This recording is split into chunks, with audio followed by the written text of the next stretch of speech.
জামা কাপড়গুলো উঠিয়ে আনি, দাঁড়াও আমাদের গেট তোমাদেরকে দেখাচ্ছি আর কি, বাড়ির পেছনে যাওয়ার গেট। এই গেটটা মানে বাংলাদেশের বর্ডার, আমি পেরিয়ে যাব কিভাবে এটাই হচ্ছে মুশকিল। মানে স্ট্যান্ডটা নিয়ে আসলাম না, আমি হচ্ছে হাত দিয়ে এই মোবাইলটা ধরে ধরে যাচ্ছি, কারণ আর টাইম নেই, এখন আবার রান্না করতে হবে। কি সুন্দর রৌদ্র ওই সাইডে দেখো, মনে হয় যে রৌদ্রতে গিয়ে একটু বসে থাকি, বাট বসে তো থাকতে আমি এখন পারবো না, যা অবস্থা। এখন এক হাত দিয়ে ফোন ধরে আছে আর এক হাত দিয়ে আমি এগুলো উঠাবো কি করে। দাঁড়ো একদম উঠিয়ে নিয়ে তোমাদের সাথে কথা বলছি।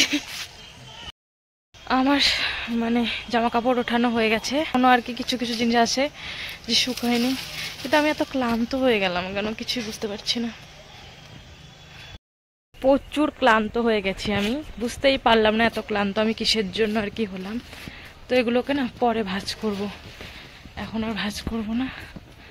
তো চলো।